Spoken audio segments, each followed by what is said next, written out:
Welcome to Previously on X-Men, the podcast that looks back on X-Men comics, movies, shows, characters, and more. You can find more about this show and others like it on our network's website, radiomeanwhile.com, where we have a forum for you to share your thoughts on this and upcoming episodes. Follow us on Facebook and Twitter at Previously on X, and please rate, subscribe, and share the show on iTunes, Spotify, YouTube, or wherever you get your podcasts. I'm Eric Mickles, known online as Dust vs. Tweak, and with me is Hilary Gunning. That's me. And today, we're talking about what might be Hilary's favorite show. Favorite? The 1989 pilot. Favorite in any medium, maybe? Yeah, in any form. Yeah. Sculpture. Sculpture. Really? You compared this to sculptures. In front of my rogue sculpture herself. Yes. All right. Well, we're talking about the 1989 pilot, Pryde of the X-Men, spelled P-R-Y-D-E. Why, do you say? Yeah. Because why? Because I have to? Is this a mask reference? I was going to say, you could then explain that Kitty Pryde is the... Oh, right. Yeah. Yeah, I'm not It was very smooth. put together for that right now. It was Sorry. tray smooth. Yeah. Let's talk about all the production that led up to this one-shot pilot. Let's. So Marvel, I didn't know any of this, and this gets confusing. Marvel and production companies in the 80s is just a mess. Which is another reason why there were so many failed attempts to make movies of their characters in the 80s. But Marvel had a parent company called Cadence Industries, and they were purchased by DePatie Freeling Enterprise. I don't know, you pronounce that. DePatie... No, that's Woo! What I would say. That doesn't seem like any real words at all. So they were purchased by them. Cadence renamed DePatie Freeling Enterprises to Marvel Productions. And so this Marvel Productions would later be bought by New World Pictures, who would be bought by Fox, who would be bought by Disney. Well, I don't know why you say that's confusing. Yes. But well, this is why I had to really look into this, because Marvel Productions produced multiple animated shows, including Spider-Man and His Amazing Friends, which makes sense, the Dungeons and Dragons cartoon, G.I. Joe, Muppet Babies, Transformers, Bucky O'Hare, and the RoboCop cartoon. Yeah, I could see all of that. But, so the production company was just in charge of that, but it wasn't all Marvel creations. Margaret Loesch wanted to produce an X-Men cartoon, but couldn't get it greenlit. Producers thought the concept was too dull, with adults dealing with adult drama, and that wouldn't appeal to kids. Loesch tried to convince them that it was the character drama that would keep kids engaged, but no one was biting. So they weren't familiar with, like, the audience of the comics? They said that Batman and Superman were the exceptions when it came to shows, and comic book heroes appealed to teenagers and adults, not the market they were chasing. Well, that seems like kind of a stupid assumption. Yes. Yes, it is. I just learned about that in this book, Previously on X-Men. We have these two examples. Yes. Those are exceptions. Yeah. Don't try anything else. Which is funny because they had like 3 different Spider-Man cartoons, but I guess their bar for success, the Spider-Man maybe didn't meet what they expected every time or whatnot, but Spider-Man was hardcore for kids, wasn't it? I mean, I watched that with my 4-year-old. I don't understand their thinking, but so I found a lot of this on Comic Book Resources in an article by G. Kendall on the episode Pryde of the X-Men, but also in that book Previously on X-Men by Eric Lewald. Margaret Loesch was she's going to come up again when we start talking about the 90s animated series. Eventually, after creating the Marvel Action Universe time slot for cartoons that had no new original Marvel properties, Marvel Productions agreed to a one-shot pilot. So I said they were doing a RoboCop cartoon. Instead of doing the 13th final episode, they used that budget to hire Toei Animation to create Pryde of the X-Men. Wow. Toei Animation. So they just stole it from RoboCop? Well, I mean, it's their own thing. The thing that I was interested in is, while I was watching this, I was rewatching Pryde of the X-Men today. Yep. With my sister, Allison. Uh-huh. And hi, Allison. She kept saying that things kept reminding her of Sailor Moon. And I'm pretty sure Toei... Yeah. Whatever animation is involved in that. Well, they were, at this time, and I think going forward, they were still known as a pretty big deal animation-wise. Yeah. That you were going to get, if you hired them to do the animating, you were going to get maybe the best work outside of Studio Ghibli. Yeah, the animation was not bad like I expected it to be from such an early pilot. But when you have that anime eye, I think you start noticing some things. There was a lot in the action. Yeah, absolutely. Unfortunately, Marvel Productions and its parent companies were having financial trouble, and they canceled all their current shows except for Muppet Babies, which proved... Muppet Babies! As you're just singing it away, that's another reason why. It was proved to be just too successful to kill. And it was the only show they could... It was the only show they could put money into. Well, they put a lot in, too, because it's got all of those like, pop culture references and, like, video clips and nonsense. Out of all those shows, the only one I watched as a kid was Muppet Babies. But this meant that Pryde of the X-Men was a pilot for a show that would never materialize, leaving the X-Men without their own series until 1992, which is only really 3 years. No. But considering how many... You had, like, those old Marvel shows where they took the Jack Kirby art and barely animated it, just moved the mouth around. Spider-Man had a few different series. Specifically, I think the one people are most fond for is the Spider-Man and His Amazing Friends. Yeah. And, which links really well with the X-Men. Yes, but that was it. That was the only one they could really get going. So, and apparently I was reading the book, it wasn't just the X-Men. Any comic books, any Marvel comics, they just couldn't get happening. They couldn't push the Avengers, they couldn't push the Fantastic Four, they couldn't get Iron Man and Thor. Do you have an impression of whose fault that was? Like, was there no audience for it at the time, or did they just suck at it? It was the big three networks at the time, ABC, CBS, and NBC. Yeah. Just didn't see it. If it's the 80s, this is very much a toy culture when it comes to cartoons. And the X-Men were a superhero line that didn't have their own toy line at the time either.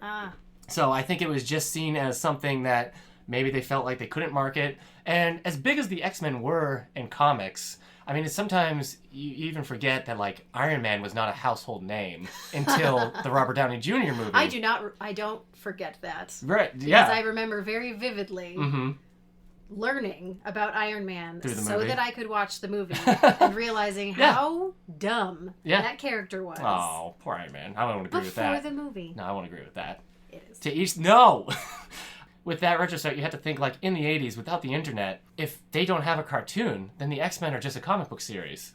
Right. And that's it. Yep. And so, yeah, nobody knows. I mean, unless you're reading comics, you don't really know who they are. Let's talk about our history with this episode, when we first watched it. Did you watch it in 89? Because I didn't. I did not watch it in 89. Yeah, so I didn't watch this as a kid in 89. No, I watched this after we would have been having like 3 and 4.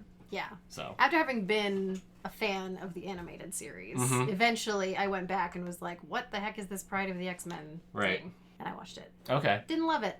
Okay. VHS then, I imagine? No, you know what it was? What? I talked about this last time. I saw this was on the it wasn't Napster, but it was that kind of thing. You illegally downloaded Pryde of the X-Men. Yeah, and it was like if you looked for X-Men, it would just be like line of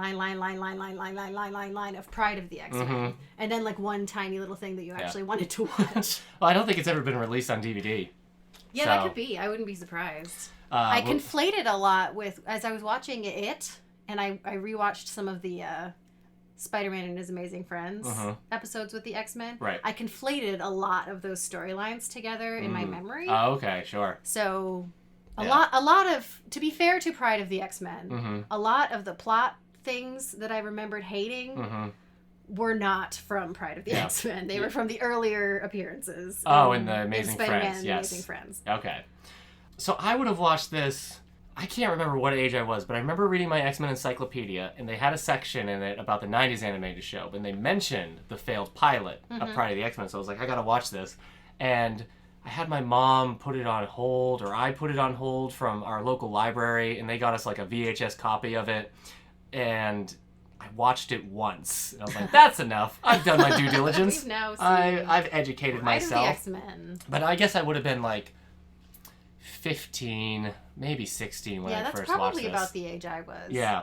I didn't illegally download it. Yeah. I didn't understand what was happening. I just remember being like, because I knew it was a failed pilot. I remember reading somewhere that it wasn't supposed to be very good. I might have seen something online about that, so I didn't have any expectations. I watched it, was like, this is nothing.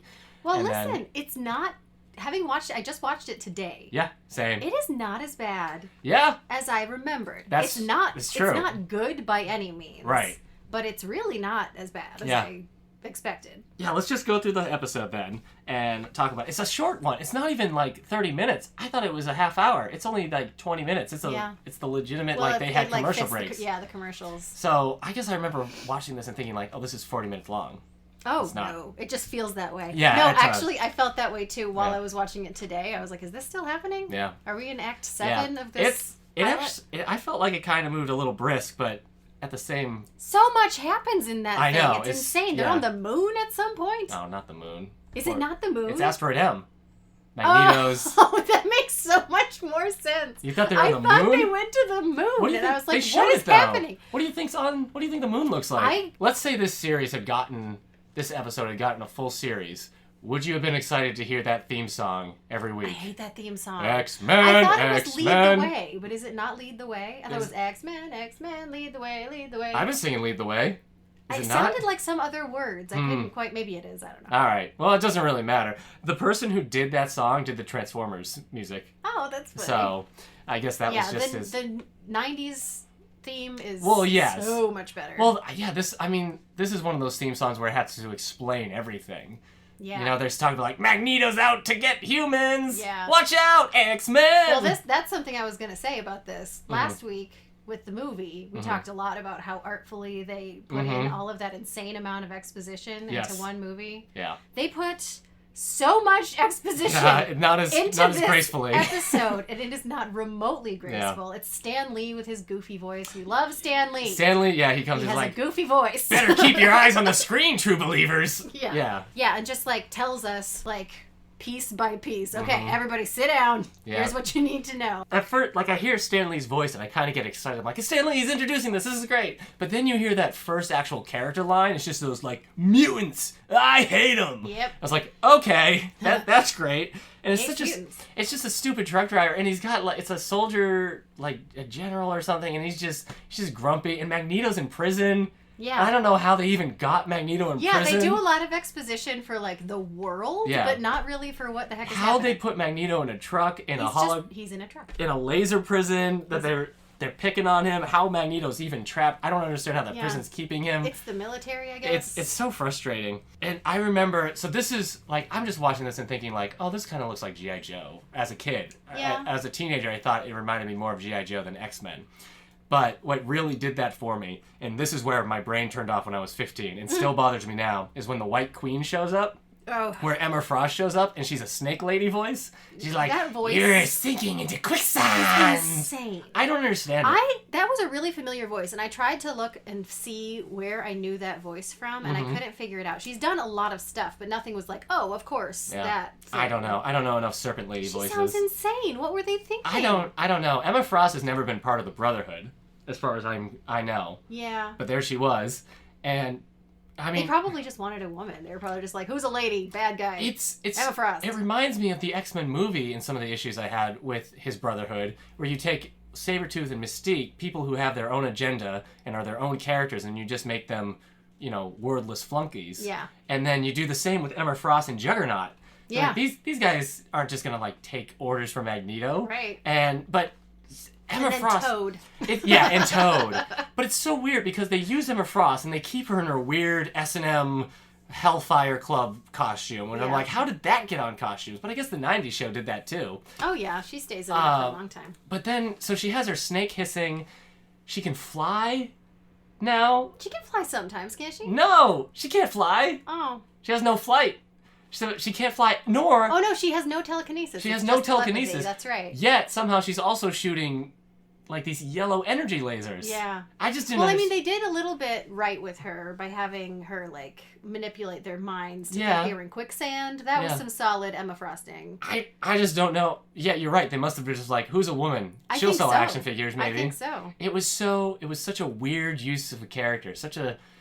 That doesn't match the character at all. Especially weird because it seems like a lot of stuff they're doing in this kind of sticks with what's happening in the comics at the time. Oh, yeah? So, I mean, just like the X-Men themselves are very like... I mean, except for one, which we'll talk about. And Kitty Pryde shows up at the mansion. Kitty Pryde as Meg Ryan in When Harry Met Sally. Is that what she's supposed to look like? That's exactly what she looks like. To me, she looked like a reject from the Magic School Bus. Yeah, that could be with too. that hair and that jacket. She's like, oh boy, I can't believe we're in space. You know Which what? happens. Do you know what her voice is? Her voice is Lil. It's Lil and Phil from Rugrats. I'm watching this and I'm like, is that Lil? And then I looked it up and found the actress and I'm like, there it is. Isn't that so funny? And you hear it too. Oh yeah, you do. And that just does not work. Especially with the way they play that character. Kitty Pryde is such a nothing of a character in this. But I thought it was so funny because she shows up without her parents to this school. Yeah. Because she got a letter. She got a letter. Xavier's not even going out to meet people face to face. I think that's probably the reason. Later in the episode, she says, I'm not a little kid. I'm 14 years old. And she's taking a cab by herself in New York at 14? Just like wandering to some old guy's house. An accomplished woman about town. I guess. At the age of 14. I kind of thought, like, that's crazy of her. But it's also... What's wrong with Xavier? He's not going to that house and talking to her parents. No, he's just like luring her. Yeah, and on the thing, he's like, I know your secret. Yeah, he's saying like, because he knows all about her. He knows that she calls her power phasing, which means he's been in her brain. Yep. And it's just such a creepy and detached Xavier. Yeah. It's like, go to her house, man. Say hello. Just have Storm wear normal clothing. Go out in a car. I guess they're too busy. Oh, you know who's not in this? Who? Jean. I noticed that. I didn't even think about that till now. I thought she was a really solid member of the original team. I was surprised not to see her there. In 1989, the X-Men are pretty broken apart as a team. I don't even think... In the comics? In the comics, they're pretty split up. I think maybe at this time they might even be like individually displaced from each other because they went through through a magic gate. And they went through a magic gate. Go on. And I think that means at this time X Factor was an ongoing series with Cyclops, Jean, Angel, Iceman, and Beast. Like the original 5 formed a team again. And so I guess at this time in the comics, Jean wasn't an X-Men, but then she did show up. It's weird. I don't remember when Jean got back to the X-Men team, but that is a weird thing to be like, oh, but we have to bring Cyclops in, but not Jean. Well, Cyclops he's just being the leader. Yes. I feel like that anytime you think, let's form a team of the X-Men, you gotta have Cyclops. I will say, I made fun of Emma Frost's, like, snake voice, but Cyclops has this very, like, almost biker voice. He's like, all right, let's go and do this. And I remember that. It's so much smoother. It's not like the snotty kind of voice he has in the 90s show, but in this one's like, all right, everybody, let's bust into Asteroid like M. Yeah, There are a lot of male voices in this that are very artificial sounding. It sounds like some guy who's like, I'm going to talk like this now. Yeah. Colossus, we talked about Colossus, and you mentioned how he seems kind of like naive and giant-sized X-Men number 1. But this one, I mean, this is terrible. This is a Tarzan Colossus because Storm does her weather power is at the Danger Room, and Colossus is just like, Colossus like rain. And I'm like, what? He's Russian. He's Russian. He hasn't lived in the jungle with apes. It was Colossus like rain. But yeah, so because Kitty Pryde just walks in, Xavier meets her in a mental form, and then like spins around in that mental form. Is like, look at me. Why does he do that? He doesn't even meet her at the door. What is he hiding? He won't go to her house. He won't meet her at the door. She has to follow a ghost image of him through the mansion to the Danger Room, which is not where you bring the kid the first time. It's just... This whole time, remember, I am thinking of her as like 23. Yeah, no, 14. Yeah, I guess I can see why you thought Meg Ryan then. Still. No. I think it's the hair and it's the clothes. They're very Sally. Well, it's 80s. Yeah. So she probably told everyone that When Harry Met Sally was her favorite movie. Yeah. She was too young to have watched that. So yeah, she gets to the Danger Room, and that's how we meet all the X-Men. And when you're talking exposition, that's where it all happens, because every damn X-Men. We find out their real name, their superhero name, and exactly how their powers work. I mean, if you think that he talks about them as if he's talking to a 14-year-old girl and introducing her to this world, he is not. It's crazy. He's not. He says, that's Kurt Wagner, also known as Nightcrawler, who's mastered the art of line of sight teleportation. Yeah. I think that's interesting. Well, that's how Nightcrawler's powers work. That was always like, oh, if I can't see it, I can't teleport there. Oh, but yeah. What would that matter? Just say teleport. The girl's not going to be like, do you mean line of sight? Yeah. Let's get into the technicalities of this, Professor Xavier. That felt so ridiculous to me. What killed me in his explanations, though, is everybody's like, he can turn his body into steel. He has unbreakable claws. But then he gets the storm, and he's like, whose powers over the weather are not completely understood. Yeah. And I'm like, she's very mysterious. I just don't understand that. I'm like, so you have a person who looks like a demon, who can teleport, and you have somebody who can shoot light from their hands, but you don't understand how Storm controls the weather. Don't understand. When we get to weather patterns, it was so we simply weird. Can't understand. Yeah, I think like a mutant alarm goes off, Cyclops says, and all the X-Men just leave, just meeting Kitty Pryde. Yeah. And she's just there. She hasn't had a tour of the school. She doesn't has know no who idea they are. How Wolverine in that like 2-minute montage in the first X-Men movie has a better understanding how everything works than this Kitty Pryde who's going straight off into battle. For no reason either, because she just runs off with them. She's like, okay, we're doing this. Because the X-Men go out because they think there's a mutant attack happening. But they've been tricked by Magneto and Juggernaut breaking into the mansion. And Kitty Pryde keeps phasing through the electronics, and Xavier just keeps getting mad. He's like, you phased through the room! No! I shouldn't have brought you into the danger room! If only someone could have foreseen this. And yeah, what killed me was that all the X-Men go off, and Kitty Pryde is just like, wait for me! I'm like, you just got here.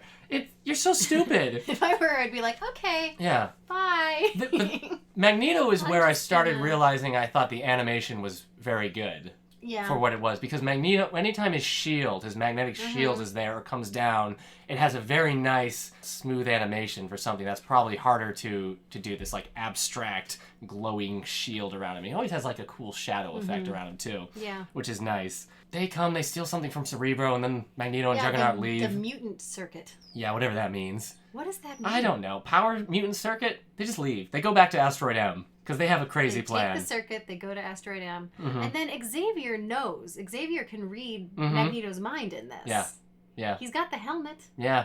I don't know. I don't know if the helmet with the blocking his telepathy, I don't know maybe if that was a thing at the time. I can't remember. It probably was. But, you know what? We're talking about all these voices. We should talk about our Australian Wolverine. Okay, I have been talking about how he's Australian. He does not sound Australian, and not like he does a poor Australian accent. No, it's not a real Australian. Sounds like I know. I'm like, obviously it would be a terrible accent, but it also doesn't really super sound like he's trying for Australian. It sounds like British or something.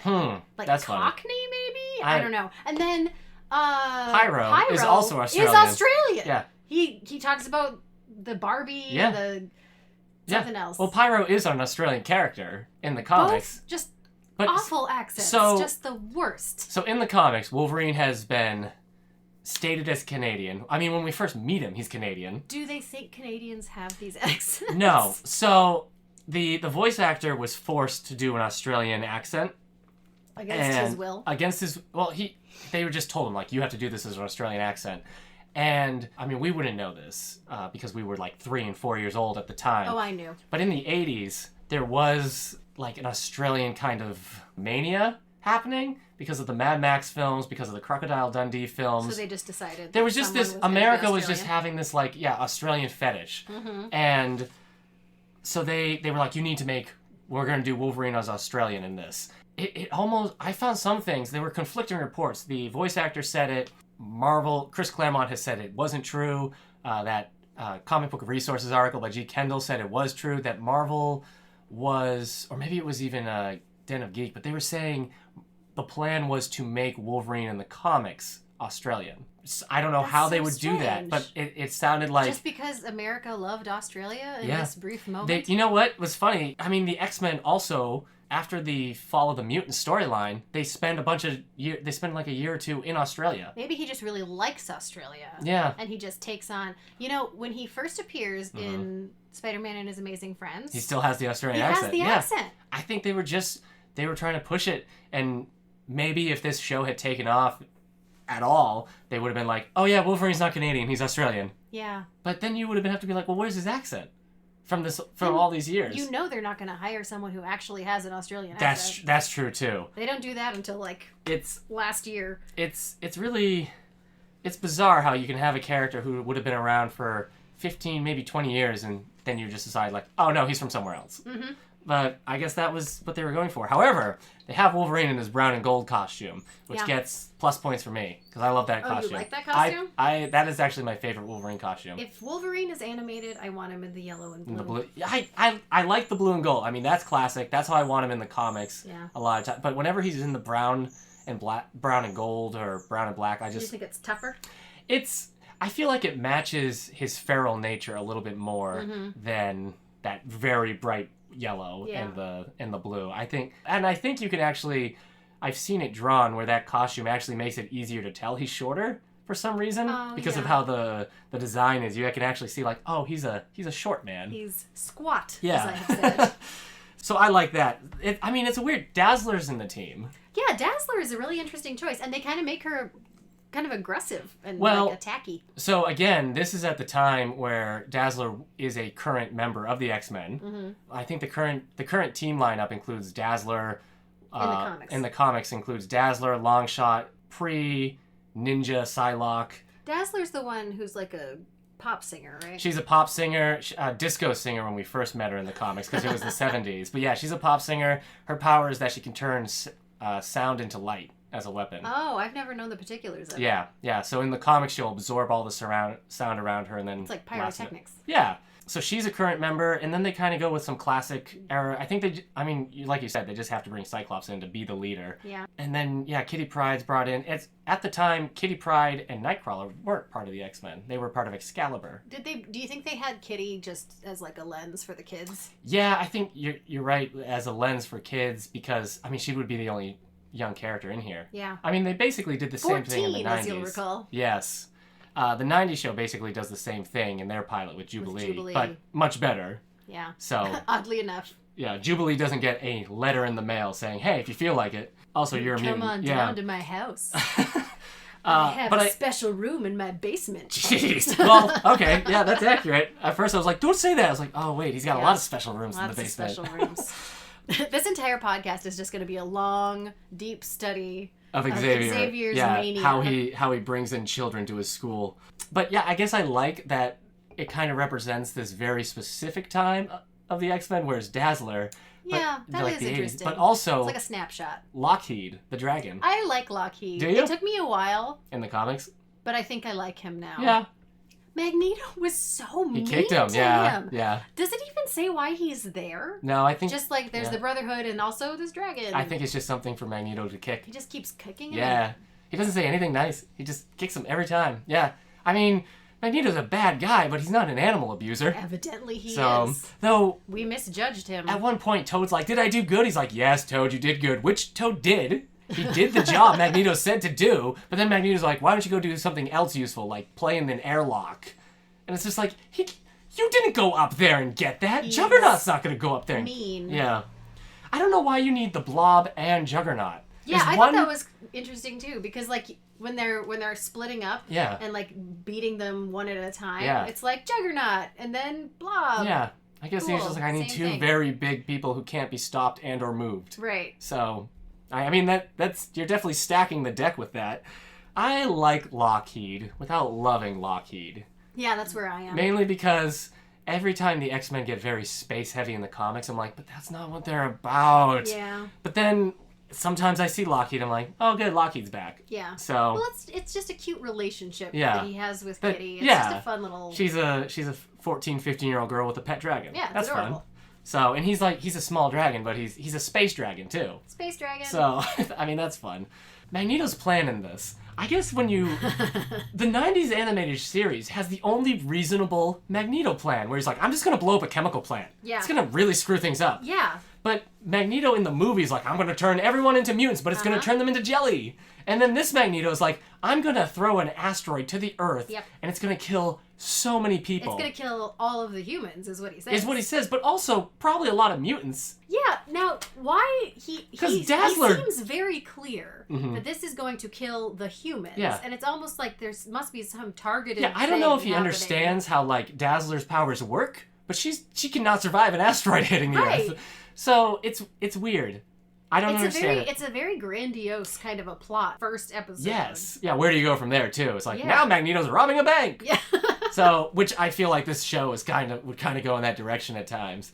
if it had kept going. The other problem with it is that that's very much an Apocalypse plan. Mm-hmm. Like, Apocalypse do it is like, okay, yeah, it might kill mutants, but then we'll have the strongest mutants alive, and that's what I'm all about. But Magneto, I mean... Magneto is not the right villain for this plan. He'll do things and expect there's gonna be maybe mutant casualties, but not the entire Earth. Yeah. He wants to rule over... Well, he wants to rule, and he also wants what he thinks is best for the race of mutants. Yeah. I wrote, "Gah, Kitty." I was just like, God, Kitty, shut up. Because she just says so many annoying things, and at one point, she just, they're like, "Too young to be on this mission, am I? Yeah. I'll show you. I'll show you all." Yeah, I'll show you all. That's right. I was like, come on. And it's that stupid Lil from the Rugrats voice. Yep. And it's just too much. I was like, you just, again, She hugs Xavier at one point. She's what old people think a little girl would be like. Yeah. She's been with them for about an hour. Yeah. And this is what she's doing. Yeah. It's like, and I mean, they can't fit this into a 20-minute pilot, but this would be her first time in space. No biggie. No biggie. Whatever. Oh my word. This Wolverine, not only is he Australian, he's just such a jerk. He's a real jerk. Because he's making fun of Kitty all the time. He's like, "She's not an X-Men, right?" Ah! Yeah, they've like taken this random girl into space with them. He's like, "You'll never be an X-Men." The important thing to him is that she don't get in his face. Yeah. And meanwhile, Nightcrawler's like, will not stop trying to kiss her hand. And I'm like, Nightcrawler, when stop. he introduces himself, he's like, "Allow me," or something, and I'm like, and then she's like, he's like, "Now I can properly introduce." I'm like, she doesn't want you to kiss her hand. Yeah. She doesn't want you near. I mean, she's being a jerk, being like, "What is this freak?" But still, don't kiss her hand. Don't kiss anybody who doesn't want kissing. Nightcrawler. Jeez. Also, Wolverine, like, they're going in, he's like, Cyclops is just like, "All right, when we get in there, we're gonna have to fight them one-on-one and all this other stuff." And Wolverine's just like, "Are we gonna keep talking about this? Are we gonna do it?"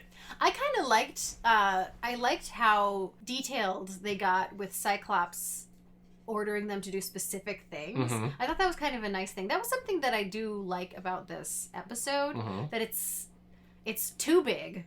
They do too much. There's way too much exposition. But the thing that they do well is in the details. Yeah. Like, they have Cyclops. It's not just like, Cyclops is the leader, whatever. Yeah. It's like, Cyclops is like, okay, so now, Storm, your power is specific to this situation, so you're going to keep the atmosphere in the meteor or whatever it is. Right. And then, like, you got the smelling power or whatever. So he calls it his tracking powers. Which his I thought, tracking powers. It's like, Yeah. So, like, there's those kinds of little details in there. And, like, well, I guess it's later, but later when Nightcrawler has to complete the circuit to keep that thing going, that's a very, like, specific, like, actual scientific thing. Yeah. I didn't understand. They use. He says the body is powering the circuit. But I was like, he how means is he completing the circuit. I was just, but when he was like powering, like, that doesn't make any sense. Yeah, so, it's just keeping it going so the electricity can go through him. Yeah, I mean, you're right, because it's a pilot, they just don't have time, because none of the characters themselves really have any personality at all. No, other than Colossus claps at pretty lights. So, what's her name, who wanted this to happen, was convinced that it was the character drama that would compel the children. So, in creating this pilot, they decided to remove all of the character drama. Yeah, exactly. Entirely. Yeah, I can't remember if I saw something that she was also responsible for this. I think this was one of her attempts, but it was just one of those issues where other people got in the way of, things happening. What's with people, man? I don't know. Producers. It starts with they get on the asteroid, and Dazzler takes out Pyro. Yes. And that's where she's like, This I'll is take a this job. guy. Just shoots him in the face a couple times with light. Wolverine. It's Wolverine versus Toad. Okay. All right. So that's not super even, No. I'm going to say. Yeah. But all he does, he just walls him up in the wall of the asteroid. Oh, yeah. Toad's like, "I'm gonna," and Wolverine's like, "No, you're not. You're inside the wall." Yeah, Wolverine's a bully. Then it's Colossus and Juggernaut, which seems fine. Yeah. Then Cyclops and Emma Frost, which is interesting. They end up as lovers. I can't imagine that had any foresight. No, it did not. And then Nightcrawler versus the Blob, which is my favorite, because the Blob's like, "You can't get through me," and he's like, "Yeah, see ya." Yeah. He just doesn't engage at all. You know what's funny? This Blob has this Blob's lines are almost the same as when we first meet the Blob in the 90s cartoon as well. He's like, nothing can move the Blob! Yeah. And then in the 90s cartoon, he says the same thing. And it's like almost like the same exact voice actor in a lot of ways, the same inflection. Yeah. Magneto's summoning the thing. He's using a machine. He's using that machine, which is very reminiscent of the movie, of the first movie. He's using a machine to bring an asteroid down to Earth. And now they've redirected it, but Nightcrawler has to hang on, and he's getting electrocuted. Yeah. And there's a whole bunch of stuff, like, with Nightcrawler. After he gets that, he has to, like, teleport away just in time. It is a very Nightcrawler-heavy finale. Yeah. Mainly because Kitty is being a jerk to him. Yeah, and she's being a jerk, and then she feels guilty. She feels guilty because he's gonna die. She's like, but I was so mean to him! Yeah. And it's just like, yeah, you're a nerd. But then she likes him at the end when he saves the day. She's like, you're the sweetest, most heroic little freak in the whole world. Yeah. I don't care if you're hideous. Yeah. I'll allow you in my presence. Yep. Earlier, this is just a stupid little thing. Uh-huh. But Xavier is Colossus carries Xavier over to the table, lays him down, and then he wakes up. Mm-hmm. He very clearly moves his knee. I didn't notice that while watching it, but somebody else had written that down on one of the articles. And I was like, I was watching it, I was like, what? But yeah, he's been faking. He's been faking this whole time. He's like, oh, did they notice? Well, I mean, with this weird Xavier, who knows? Maybe he is lying about it all. But it's animated. It's not even like it's some guy who doesn't know how. He's just like accidentally, I sit up, that just happens. They were like, okay, let's painstakingly draw crosses his however legs. many hundreds of frames of this guy. He stretches the leg over his head, and it's just like, oh boy, it's rough been day. A long day. And then at the end, too, I think it's Storm who says it, where she's like, well, Wolverine, you thought Kitty wasn't an X-Men. Oh, yeah. Looks like she is. He's like, not to me. I'm so Australian. But then he says, yet. Yeah, So it's like he's giving a little bit. Yes. I cannot imagine watching this Wolverine weekly. Oh, no. It would just drive me crazy. He's so annoying. He's annoying, and I don't know if they're trying to do a caricature of like Wolverine's gruff attitude from the comics, or if they're doing a caricature of a tough Australian guy. Like, I don't know. I don't know if they wrote him as an Australian, or if maybe they wrote him and then they brought the voice actor and it's like, no, do it Australian. There's nothing particularly Australian. He doesn't say anything. He's not like, oh, this reminds me of the Outback. Where I live. Yeah, Toad jumping like a bunch of kangaroos. It's so like, I kind of think maybe in script form they're like, he's Canadian. Yeah. And then the voice director's like, you're accent. Mel Gibson. But like the worst Australian accent you've ever heard. Which is funny since Hugh Jackman is Australian. I know, it comes full circle. I read he does the reason why he does a plain American accent, though, is he can't tell the difference between American and Canadian accents. Yeah, that's Wolverine. fair. What if he was doing some like deep Saskatchewan accent? Yeah. So anyway, that was the show. Then the credits. Stan Lee wishes us well. Yeah, I stopped before the credits ran. Was there anything interesting? No. I mean, just the same scenes. Is it from the same show, song from the beginning? No, it's just music. Just music? Yeah. No big deal. We just need to know that the X-Men are out there, because Magneto's still out there. Magneto, and only Magneto, is still out there as an arch-villain. Yeah, because they stop Pyro, they stop everybody, Magneto just leaves. We have a comment on this episode. Oh, we do? Yes, Nick on Facebook says, this and Spider-Man and His Amazing Friends were basically all I knew of the X-Men for quite a while. Mm-hmm. I had a VHS tape with just this episode and watched it so many times. I still love it. I asked, and he doesn't still have the tape, unfortunately. Oh, man. But yeah, I mean, I guess that was it. They never put it on DVD as far as I know. So you had the tape or you had Napster. Yeah. I wonder if this was, who knows what tape he had, but I wonder if it was the same tape. Yeah. As some of the Amazing Friends. Maybe. Like if they bundled them, because it's all... Yeah, so they use a lot of the same designs and roster of these, of this type of X-Men in the Amazing Friends. Iceman goes visit them, I think.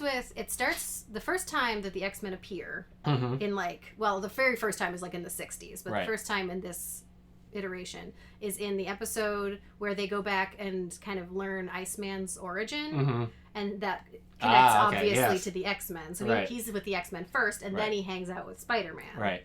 And that is the first time that these X-Men are you're right. It's the animated form. It's the Australian Wolverine and everything. It's the Australian Wolverine. Although he is in the yellow and blue costume. Oh. So they did that, and then they went to the brown, and then they went back to the yellow.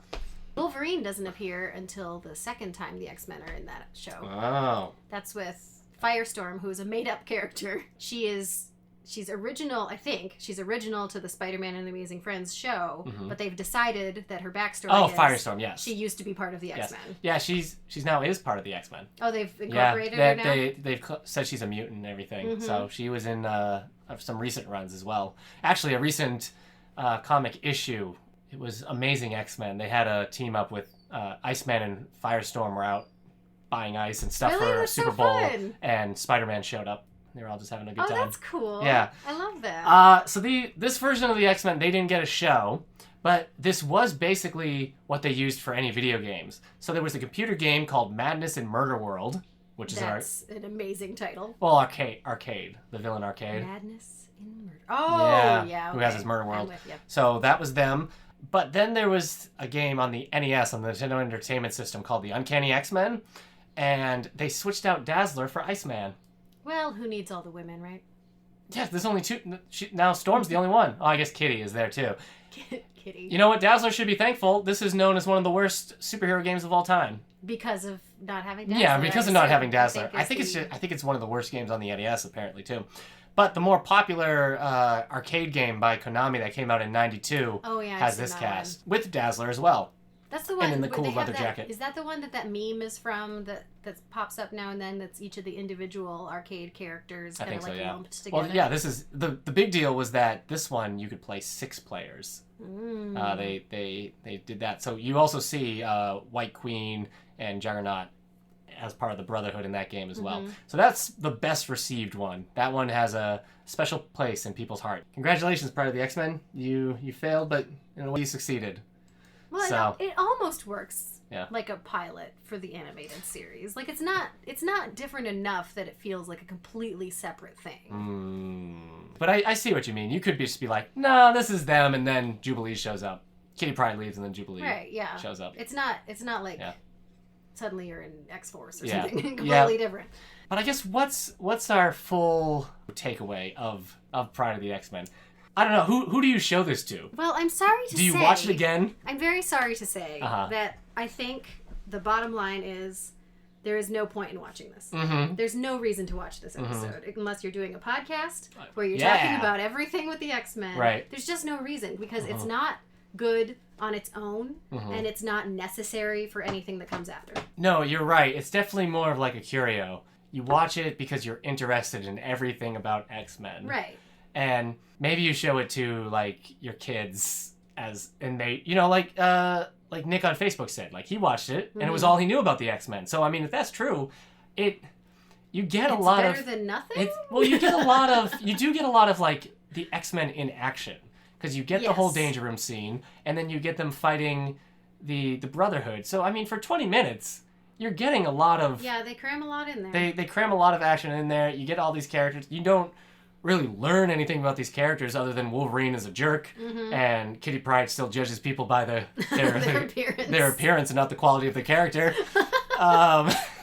There's stuff like you said, I liked it more this time around, but it is bad a lot of times too, especially if you're coming from a point of knowing things about the X-Men, because I have no nice things to say about Emma Frost in this. No, she could be anybody. Magneto's plans, nuts. Xavier's all over the map.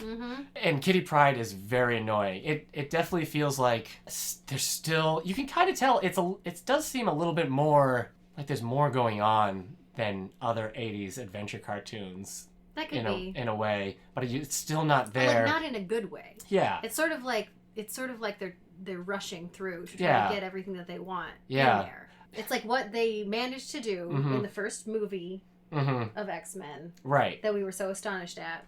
This is an example of what that movie could have been. Right, that's true. In poor hands. When I was younger, I had no patience for things I didn't like. When it came to the things I did like the X-Men. Yeah. So I was like, oh, this is stupid. Just give me the 90s show. Yeah. But I think now that I've gotten older and I've accepted that I like seeing different versions, even if they're not good, as long as it's interesting.